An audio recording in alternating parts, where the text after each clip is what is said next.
फूल अल्लाह ही अल्लाह, बीबी आमना के फूल अल्लाह ही अल्लाह। नूर की तंगई चादरी चारसू, हुरो गुलमा की पूरी हुई आरज़ू, मुस्तफ़ा मुजतबा शाहे कौनो मका, रब के सरकार जब हो गए रूबरू, फिर खुदा ने चेहरे मुस्तफ़ा जब दिखाया गया, झुक गए तारे और चांद शर्मा गया। आमना देख कर मुस्कुराने लगी, हवा मरियम भी खुशियाँ मनाने लगी। आमना बीबी सबसे ये कहने लगी, शादियाँ ने खुशी के बजाए गए, शाद के नगमे सबको सुनाए गए, हर तरफ नूर की रोशनी हो गई, मुस्तफ़ा क्या मिले जिंदगी मिल गई, ऐ हलीमा तेरी गोद में आ गए, दोनों आलम के रसूल अल्लाह ही अल्लाह, बीबी आमना के फूल अल्लाह ही अल्लाह। जिनकी कामयाबी का जश्न आज हम मना रहे हैं, एक जोरदार तालियां बनती हैं उन बच्चों के लिए। एक पत्थर की भी तकदीर बदल सकती है, शर्त ये है कि करीने से तराशा जाए। और बच्चे, ये जो कोशिशें हैं ये आप लोगों को तराशने के लिए, आप लोगों को संवारने के लिए है, क्योंकि हम तो जी चुके, आने वाली नस्लें, आने वाला वक्त, आने वाला मुल्क आपके हाथ में है। तो हमारी जिम्मेदारी है कि हम आपके हाथों को मजबूत करें, बेहतर बनाएं, और यही कोशिश हमारी यहाँ रहती है। इस प्रोग्राम में मुझे वैसे तो कहीं पर बोलने में अल्हम्दुलिल्लाह दिक्कत नहीं होती, लेकिन इस प्रोग्राम का ये स्लॉट शायद मेरी ज़िंदगी का मुश्किल तरीन टाइम होता है बोलने के लिए, क्योंकि ये स्लॉट नासिर नज़ीर साहब का था, और ये वो स्लॉट था जब इस अंजुमन के बानी नासिर नज़ीर साहब आपसे खिताब करते थे।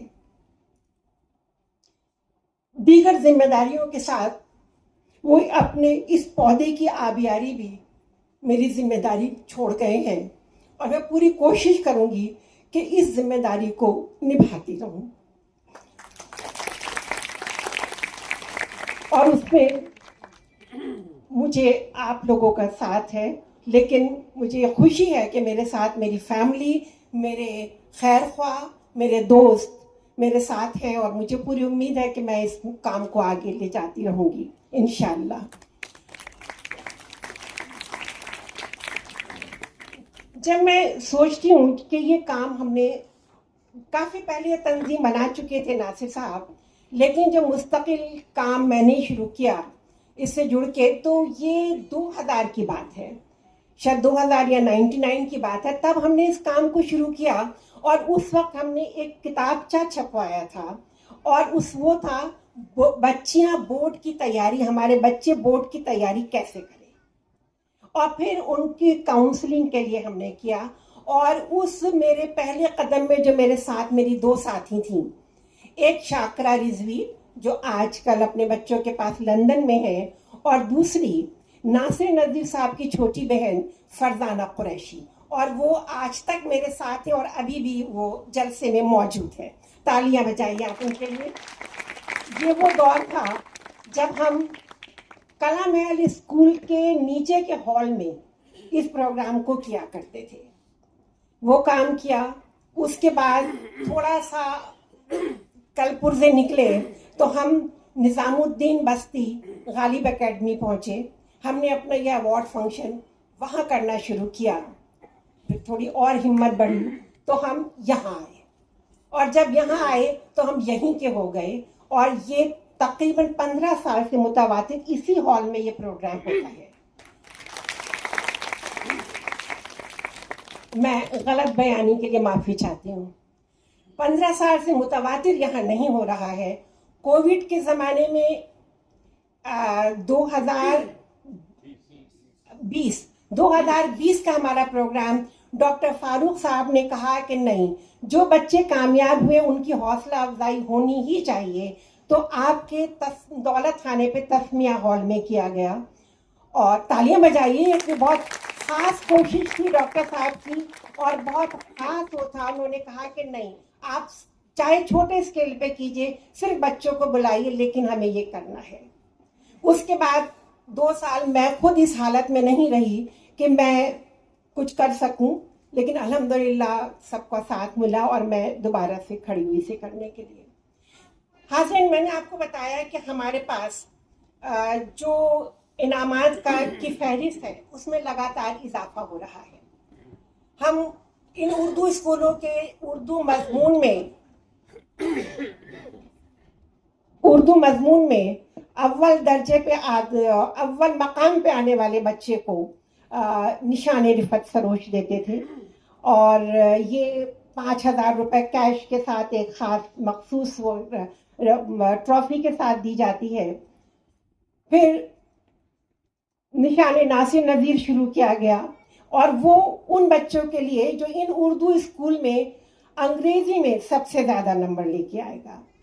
और उसके बाद इस साल से मैंने अपने ख़ानदान की खातून अव्वल नासिर नज़ीर साहब की वालिदा, जिन्होंने अपने 11 बच्चों को आला तालीम से आरास्ता किया, उनके तालियां जोर से बजाइए उनके लिए। उनके नाम पर निशान कमर जहां शुरू किया है, और वो उन बच्चों के लिए जिन्होंने इन स्कूलों में साइंस में पहला मकाम हासिल किया। इसके अलावा 12वीं क्लास में 90% से ज़्यादा नंबर हासिल करने वाले बच्चे, उनको 1500 रुपये भी दिए जाते हैं कैश। हर स्कूल में 10वीं जमात में अव्वल पोजीशन हासिल करने वाले बच्चे शील्ड के साथ उनको 1000 रुपये भी कैश दिए जाते हैं। एक सक्सेस स्टोरी बताना चाहूँगी। एक बच्ची, अमीनिया स्कूल की बच्ची, 5वीं क्लास की बच्ची, और उस 5वीं क्लास की बच्ची की ये तमन्ना कि मैं 6ठी क्लास में उस स्कूल में जाऊं जहां मुझे साइंस मिल जाए। और वो किसी ताल्लुक से फरजाना कुरैशी, जिनका भी मैंने जिक्र किया, वो उनके पास पहुंच गई। मैं जामा मस्जिद स्कूल की प्रिंसिपल थी उस वक्त। फरजाना ने मुझसे कहा, भाभी इस बच्ची का कुछ करना है। कई स्कूलों की डायरेक्टर नॉमिनी थी उस वक्त अल्हम्दुलिल्लाह। तो मैंने सोचा कि बच्ची जामा मस्जिद इलाके में रहती है, तो यहीं के स्कूल में हो तो बेहतर है, दरियागंज दूर पड़ेगा। तो मैंने IP गर्ल्स हिंदू स्कूल में की प्रिंसिपल से बात की, उन्होंने उसे दाखिला दे दिया। लेकिन उन्होंने उस बच्ची को कहा कि नहीं, मैं इंग्लिश मीडियम में नहीं दे सकती मैडम, मैं तो उसको हिंदी मीडियम में दूंगी। मैं कहा कोई बात नहीं। उस बच्ची ने 6ठी क्लास में अपने आप को प्रूव किया, और उस प्रिंसिपल ने मुझे फ़ोन किया, मैडम आपकी बच्ची के बहुत अच्छे नंबर आए, मैं उसको इंग्लिश मीडियम में ले रही हूँ। अभी तालियां और बजाएंगे आप उसके लिए। उस बच्ची ने वहाँ अच्छे से अपना काम करती रही। 11वीं में उसको साइंस ले ली उसने। फिर उसकी प्रिंसिपल का फ़ोन आता है 12वीं क्लास के रिजल्ट पर, मैडम आपकी बच्ची ने मेरे स्कूल में टॉप किया है।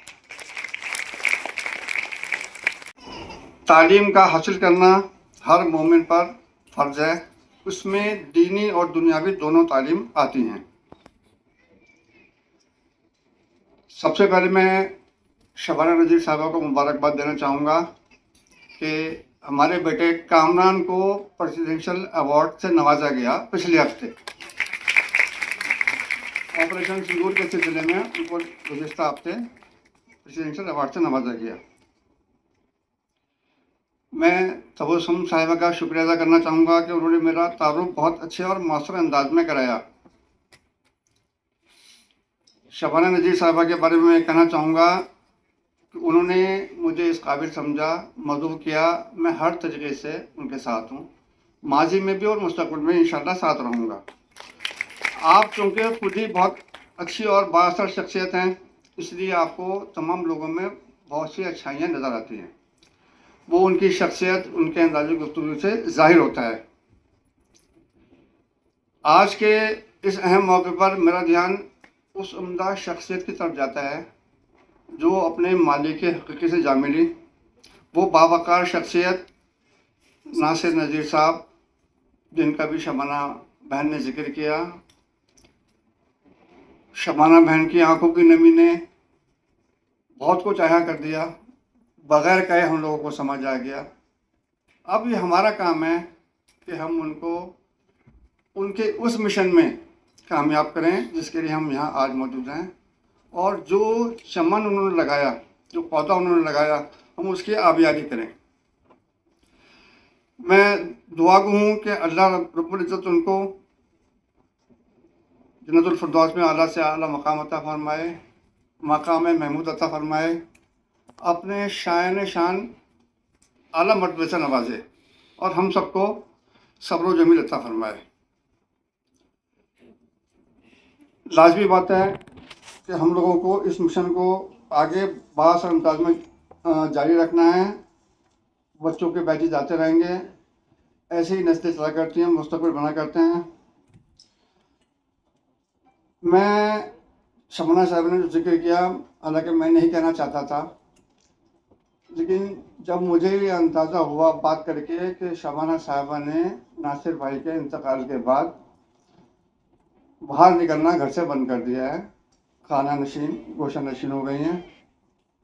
मैंने उनसे बात की, मेरे बेटे की शादी थी हमजा की, मैंने बुलावा दिया, व्हाट्सएप किया, फ़ोन से बात की।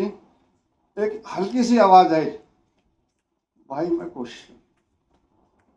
मुझे उम्मीद जागी और फिर मैंने पीछा पकड़ लिया कि आपको आना है, वादा लिया। और अल्हम्दुलिल्लाह सुम्मा अल्हम्दुलिल्लाह वो पहला फंक्शन था जिसमें वो तशरीफ़ लाई और फिर दोबारा से वो ज़िंदगी अपने तौर पर रवा दवा शुरू हो गई, नॉर्मल शुरू हो गई, घर की तनाई से बाहर निकली। मुझे इंतहाई खुशी है कि मेरी उन्होंने बात का पास रखा और अमली ज़िंदगी में आई, जिसका सबूत आज हम सब लोग यहाँ मौजूद हैं। मैं ख़ास तौर पर जिक्र करना चाहूँगा मोहतरमा शबाना नज़ीर साहिबा का कि उन्होंने उर्दू मीडियम स्कूलों में इम्तियाजी नंबरों से पास होने वाले तलबा व तलबात की हौसला अफजाई के लिए ये प्रोग्राम मुनक़्क़द किया। ये उन तलबा का हक़ है जिन्होंने इम्तियाजी नंबर हासिल किया, अपने स्कूल, वालिदैन और हम सब लोगों का नाम रोशन किया। आप लोगों की कामयाबी में अल्लाह का फजल, इसके अलावा आपके वालिदैन और टीचर्स की दुआएं और कुर्बानियाँ, जद्दोजहद शामिल है। ये बात तो आया हो गई कि आप लोग माशाल्लाह से काबिल हैं, तभी इस मकाम पे पहुँचे हैं। अब आपको जैसे कि यहाँ जिक्र आया, फोकस करना होगा। मैं यहाँ मशवरा देना चाहूँगा, ज़माना बदल गया है, अपना फोकस जनरेशन नेक्स्ट के हिसाब से रखें। मॉडर्न एजुकेशन, टेक्निकल एजुकेशन में आगे आएँ। हमें बचपन से बताया जाता है कि दो खाने ऐसे हैं, एक वालिदैन का और एक असातिज़ा किराम का, जो अपने से आगे बच्चे और अपने शागिर्द को देखना पसंद करते हैं, जो उनकी कामयाबी में अपनी कामयाबी महसूस करते हैं। काबिल मुबारकबाद हैं वो तलबा और तालिबात जो अपने असातिज़ा किराम को वालिदैन का दर्जा देते हैं। शबाना साहिबा का मेरा ताल्लुक़ काफ़ी अरसे से है और आपका ताल्लुक़ तालीम के मैदान से अमली तौर पर बहुत गहरा है। आपने STP कन्या विद्यालय नंबर 2 जामा मस्जिद से और दीगर स्कूलों से, उर्दू मीडियम स्कूल नूरनगर वगैरह से साल तक 100% विद गुड क्वालिटी रिजल्ट दिए हैं। इसमें आपकी मेहनत बिल्कुल जग जाहिर है। आपने बच्चों के लिए, बच्चे आगे निकलें, कोई दकीका नहीं छोड़ा। वक्त का लगाना, गाइडेंस करना और हर तरीके से उनकी दिलजमाई करना, उनको आगे निकालने में कोई कमी नहीं छोड़ी। मैं आपके जद्दोजहद, हौसला और मेहनत को सलाम करता हूँ। हक़ ताला शानो आपको इसका अजर अज़ीम अता फरमाए, आमीन। हम लोग कम से कम 2 लोग जो हैं एंग्लो अरबिक के पढ़े हुए हैं, लेकिन दिल्ली में और नेशनल लेवल पर एंग्लो अरबिक स्कूल से अब तक 2 पार्लियामेंट के मेंबर हुए हैं जिसमें एक ये नाचीज़ है, दूसरे मेरे दोस्त शाहिद सिद्दीकी हैं, और हम दोनों क्लासमेट रहे हमेशा, एमए तक साथ पढ़ा। एक नाम और है जो आज पूरे हिंदुस्तान के अंदर बहुत ज़्यादा छाया हुआ है, वो है SY कुरैशी, सैयद याकूब कुरैशी, जो मटिया महल के इलाके के रहने वाले हैं, और वो भी एंग्लो अरबिक स्कूल और दिल्ली कॉलेज के पढ़े हुए हैं। डॉक्टर सिराज साहब जो इस्लामिक सेंटर के साबिक़ सदर हैं, वो भी एंग्लो अरबिक स्कूल और दिल्ली कॉलेज के पढ़े हुए हैं। असलम साहब का मैं क्या ज़िक्र करूं, ये भी एंग्लो अरबिक के पढ़े हुए हैं और दिल्ली कॉलेज के पढ़े हुए हैं।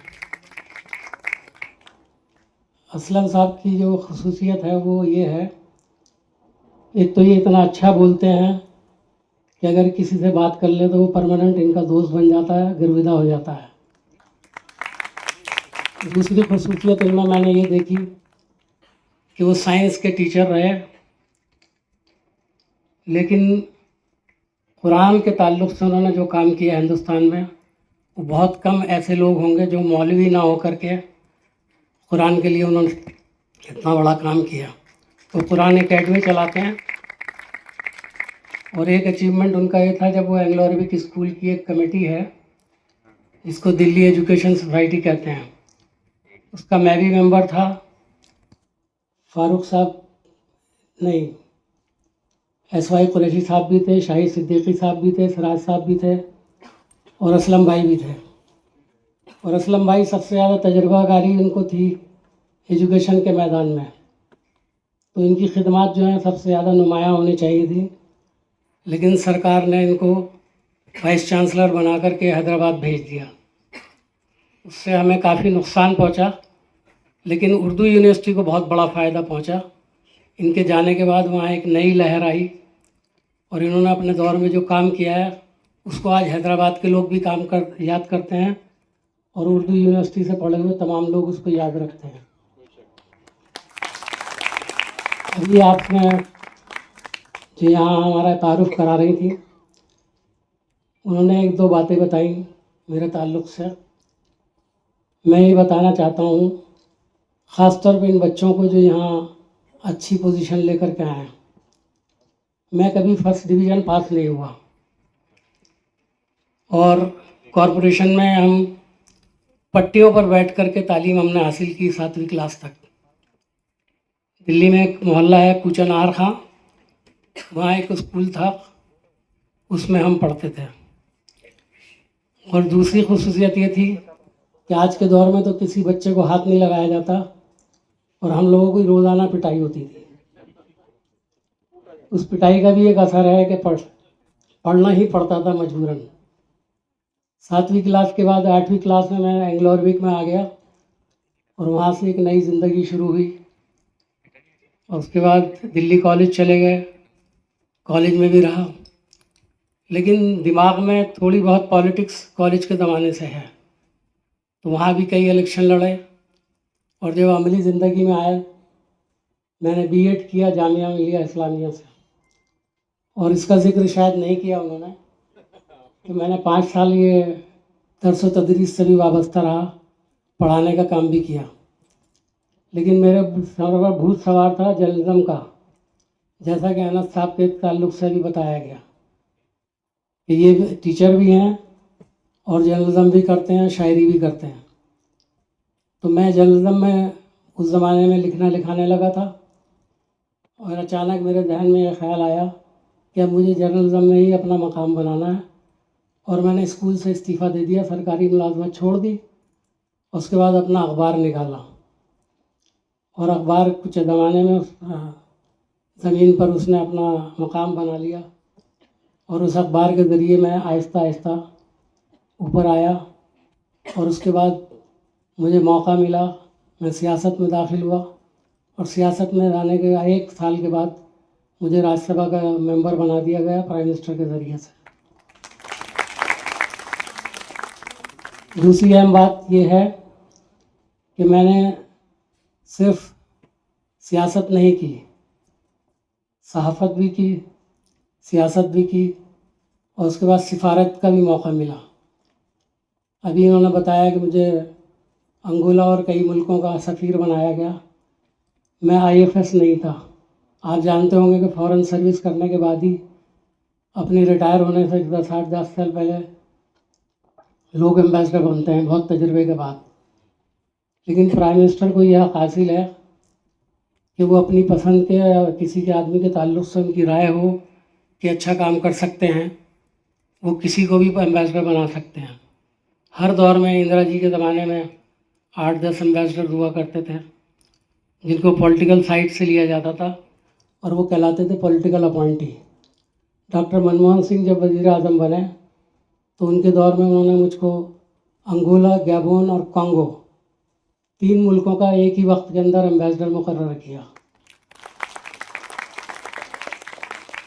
और दिल्ली के हवाले से मैं ये बताना चाहता हूँ आपकी जानकारी के लिए भी, ख़ास तौर पर जो हमारे बड़े भी बैठे हुए हैं यहाँ पर, काफ़ी लोग जिन्हें ये पता नहीं होगा कि दिल्ली में पॉलिटिकल अपॉइंटी यानी प्राइम मिनिस्टर के ज़रिए नामज़द किए गए सिर्फ 2 मुसलमान 75 साल में एम्बेसडर बने हैं। एक आसिफ अली बैरिस्टर साहब जो 1947 में अमेरिका के एम्बेसडर बनाए गए थे और उनको शिफ्ट किया गया था बाद में स्विट्ज़रलैंड में, और उसके 57 साल के बाद मुझको ये मौका मिला और मैं बनकर आया। दूसरा एजाज़ मुझे यह हासिल हुआ कि मैं सिर्फ 3 मुल्कों का एम्बेसडर एक बार नहीं बना, जबकि पॉलिटिकल अपॉइंटीज़ आम तौर पर अगर एम्बेसडर बनते हैं तो उनको एक टर्म से ज़्यादा कोई मौका नहीं मिलता। लेकिन मुझको डॉक्टर मनमोहन सिंह साहब ने बाद में तुर्कमेनिस्तान का एम्बेसडर भी बनाया और वहाँ भी मैंने 2 टर्म जो है पूरे किए। तो हिंदुस्तान में मैं अकेला आदमी हूँ, अब तक हो सकता है 50, 60, 70 एम्बेसडर नॉमिनेट किए गए हों, शायद हो सकता है इससे भी ज़्यादा किए गए हों, लेकिन मुझसे ज़्यादा लंबे अरसे तक कोई एम्बेसडर नहीं रहा। मैं सिर्फ ये बताना चाहता हूँ कि मैं फर्स्ट क्लास फर्स्ट नहीं था, मैं हमेशा सेकंड डिवीज़न से पास होता था, लेकिन मैंने एक चीज़ ध्यान में रखी जिसका जिक्र अभी शबाना साहिबा ने किया, ज़िंदगी में फोकस रखना चाहिए। एक तो ये फोकस होता है कि आप पहले दिन सोच लेंगे आपको आगे चल के डॉक्टर ही बनना है, जैसे उस बच्ची ने जिसका आज यहाँ इस्तकबाल किया हमने, उसने किया। एक फोकस ये होता है कि आप जिस जगह काम कर रहे हो वहाँ पूरी मेहनत और ईमानदारी के साथ अपना फोकस पर रखिए और वहाँ ऐसा काम कीजिए कि लोगों की तवज्जो आपकी तरफ हो। तो मैंने ज़िंदगी में 4 पेशे बदले। मैं टीचर भी रहा, मैं सहाफ़ी भी रहा, मैं सियासतदान भी रहा और सिफारतकार भी रहा। जिन जिन शोबों में मुझे काम करने का मौका मिला मैंने फोकस किया। मैं प्राइमरी स्कूल में पढ़ाता था, MA पास था, मुश्किल लगता था पढ़ाना प्राइमरी स्कूल के बच्चों को, लेकिन मेरा फोकस था, मैं पढ़ाने में दिलचस्पी रखता था और जब तक मैं टीचर रहा मैंने पूरी ईमानदारी के साथ पढ़ाने की कोशिश की और इसका एतराफ़ हमारे जो दोस्त साथ में थे वो भी करते थे। तो मैं ये बात इसलिए अपनी कोई बड़ाई करने के लिए नहीं, लेकिन दिल्ली में बहुत कम लोगों को ये सारी बातें मालूम हैं और ख़ास तौर पर इन बच्चों को पता होना चाहिए कि आपकी डिवीज़न अगर अच्छी आती है तो फिर आपको मौका मिलता ही है, लेकिन अगर आपकी डिवीज़न अच्छी ना भी आए लेकिन आप फोकस करें तो आपको फिर मौका मिलता है और आप ज़िंदगी में ज़रूर कुछ करके दिखाते हैं। ज़ाकिर हुसैन कॉलेज वो हो गया था और मैं उस वक्त वहाँ पढ़ा रहा था बॉटनी डिपार्टमेंट में। तो जब मैं प्रिंसिपल हो गया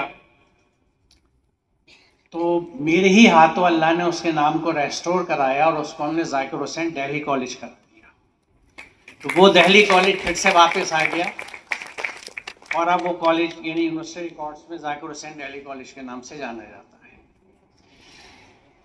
उसके बाद का जो सफ़र है यहाँ जिक्र हो चुका है, लेकिन मैं एक चीज़ अहम ये बताना चाहूँगा कि मैं उर्दू मीडियम स्कूल यानी उर्दू मीडियम ज़बान से पढ़ा, जिसका यहाँ जिक्र हुआ और जिसके लिए ऐसे ऐसे अच्छे टीचर्स और प्रिंसिपल्स बैठे रहे जिन्होंने क्या एफर्ट्स किए हैं। और उसके बाद कॉरपोरेशन के स्कूल और Anglo Arabic school Urdu medium, वहाँ से सफ़र कहाँ तक गया कि बात तो पुरानी है, लेकिन 1998 में हार्वर्ड यूनिवर्सिटी ने मुझे इनवाइट किया as a guest for a lecture on Islam and ecology. ये मैं इसलिए बता रहा हूँ बच्चों को कि हमारे लिए कोई लिमिट नहीं है अगर हम फोकस्ड हो, मेहनत करें। मरियम को 5वीं क्लास से जज्बा लगा कि साइंस सीखेंगी, पढ़ेंगी।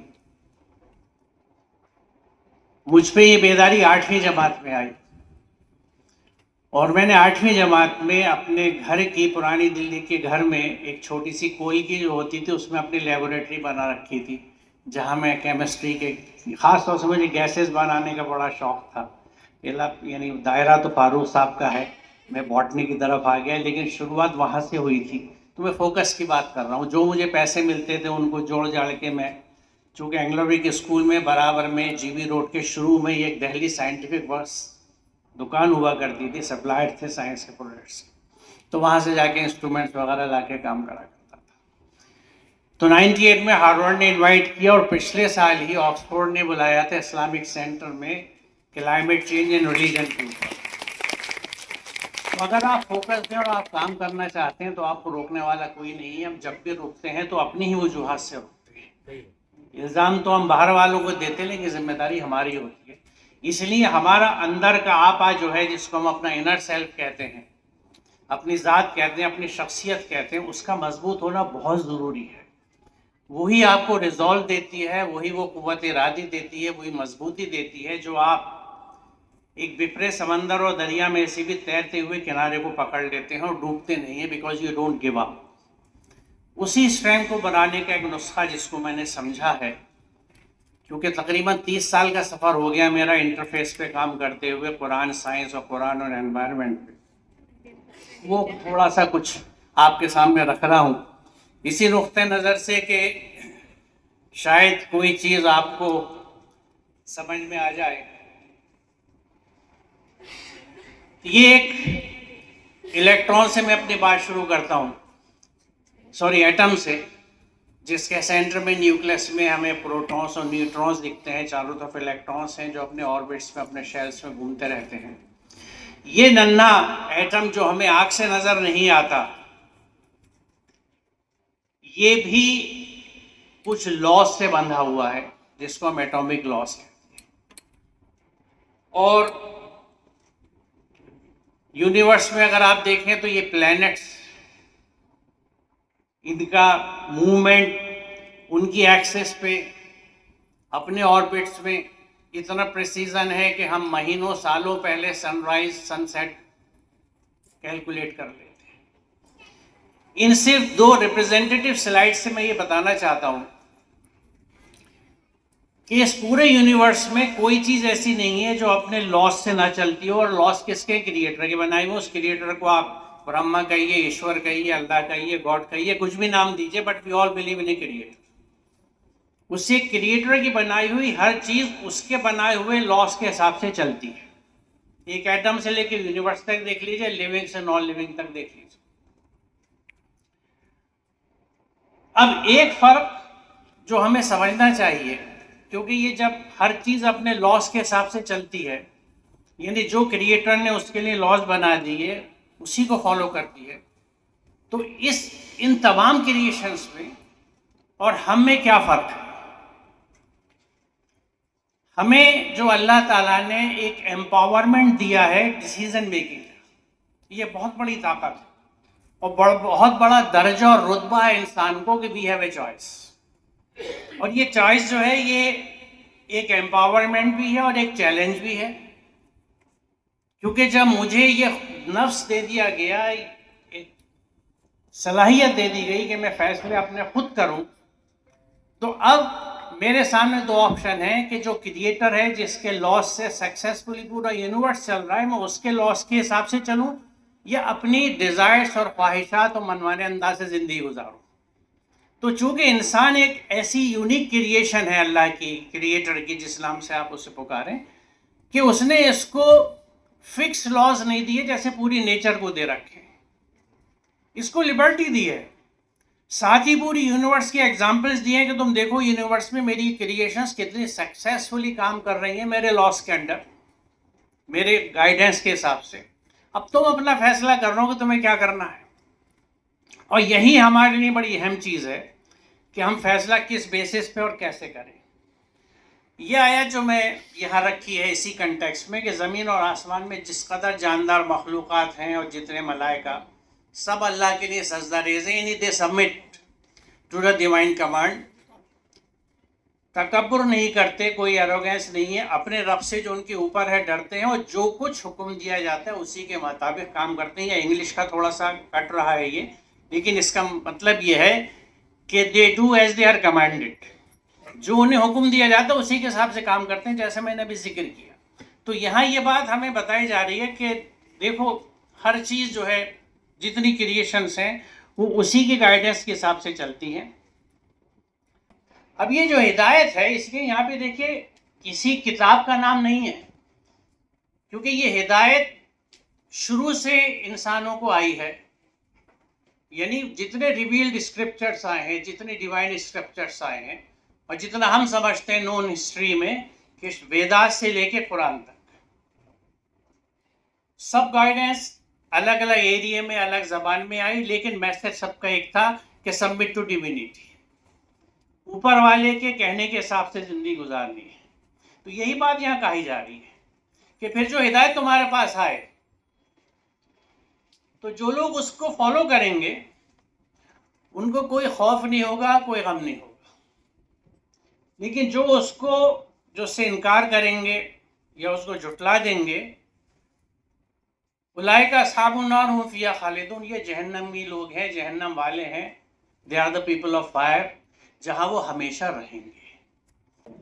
हाज़िर हाज़रीन, प्यारे बच्चों, असातिज़ा इकराम, जब तक पढ़े न थे कोई पूछता न था, जब तक पढ़े न थे कोई पूछता न था, तुमने पढ़ा के हमें अनमोल कर दिया। ये असातिज़ा इकराम को यहाँ पर उनको पहचान किया गया।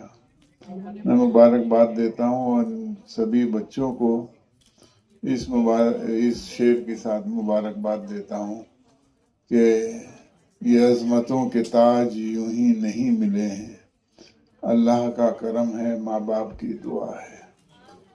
बड़े खुश नसीब हैं आप लोग कि वालिदैन आपके साथ हैं और आप पढ़ाई में दिल लगा के पढ़ाई कर रहे हैं, आगे बढ़ रहे हैं।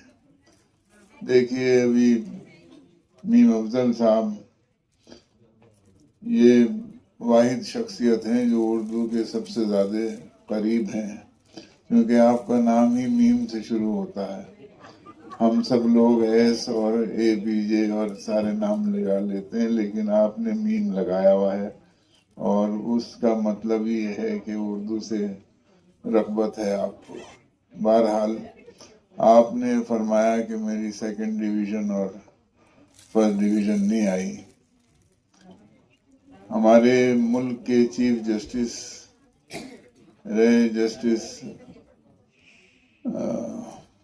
उनका कहना ये था कि मैंने कभी मेरी high school third division, intermediate second division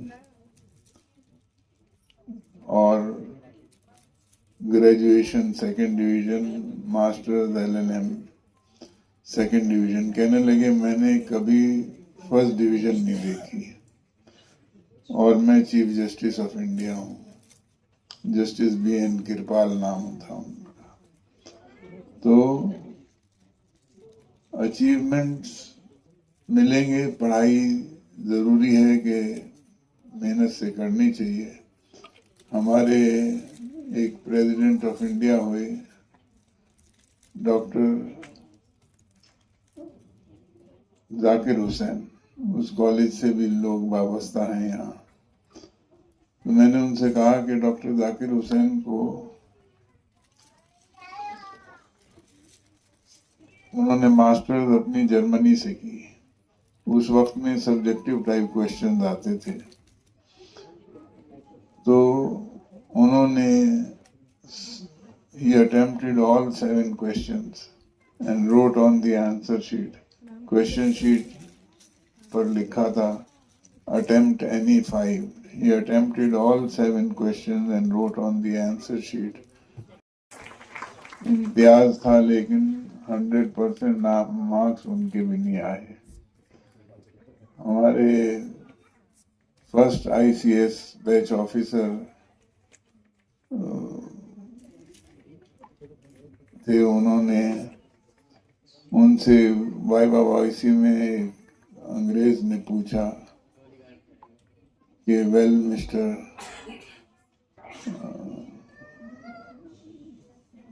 तुम मुझे खून दो, मैं तुम्हें आज़ादी दूंगा। सुभाष चंद्र बोस उनसे पूछा कि what is the difference between A school master and A station master. His answer was, well sir, school master trains mind and station master minds train. Such a poetic answer. गुस्सा नहीं करना, इस चीज को आप उनके बैचमेट से N Jha, वो बहुत हेफ्टी थे और टॉल थे, डार्क कॉम्प्लेक्शन था, तो उनको गुस्सा दिलाने के लिए ब्रिटिशर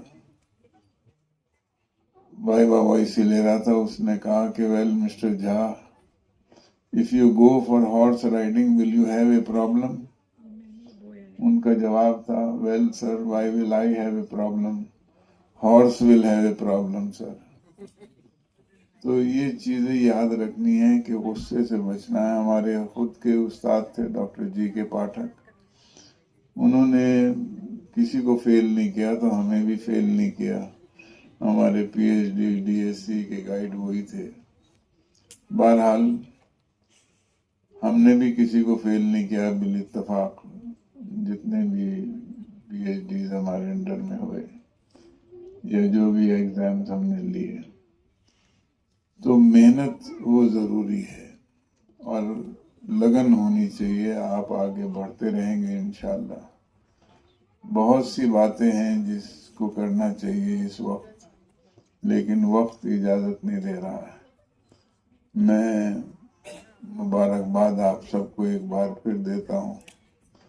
और उर्दू जो है, ये हमारे किसी शायर ने कहा है कि किसी के फैज़ से हिंद में उतरी है वरना, किसी के फैज़ से हिंद में उतरी है वरना, ये उर्दू तो सितारों की ज़बान महसूस होती है।